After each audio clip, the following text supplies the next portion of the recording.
তীব্র গরমে যাত্রীদের এই হাঁসফাঁসের চিত্র বিমানবন্দর রেলওয়ে স্টেশনের।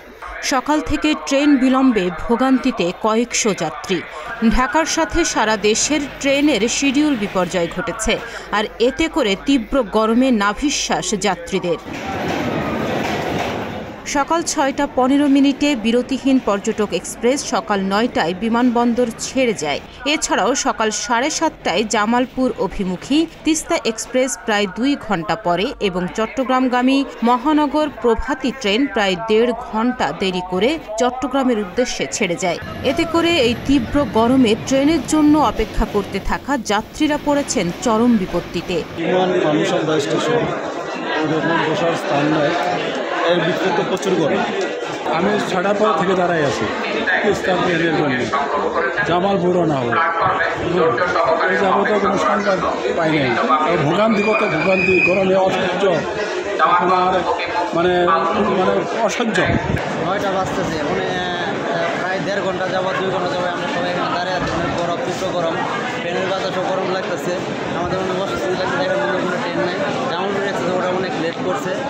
যাতায়াত অবস্থাটা এখন বর্তমান ট্রেনের চলাচলটাও এখন অনেক খারাপ হয়ে দাঁড়াইছে আমাদের। এদিকে বিশ্রামাগারে পর্যাপ্ত জায়গা না থাকায় নিরুপায় হয়ে কোনো রকমে মেঝেতেই বসেছেন অপেক্ষারত যাত্রীরা। তীব্র গরম আর ট্রেনের শিডিউল বিড়ম্বনায় ক্ষোভ ঝাড়তে দেখা যায় যাত্রীদের।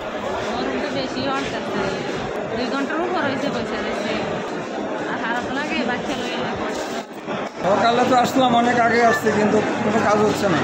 মহানগর প্রভাতীর জন্য আসছি ৭টার মধ্যে আসছি, ৭:৪৫ ট্রেন।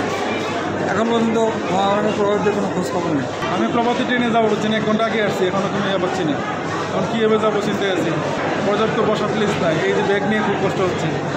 মহানগর যাওয়া প্লেয়ার ৮টা কত মিনিটে আবার এ বিষয়ে কমলাপুর রেলওয়ে স্টেশনের ব্যবস্থাপককে মুঠোফোনে যোগাযোগ করা হলেও তিনি ফোন রিসিভ করেননি।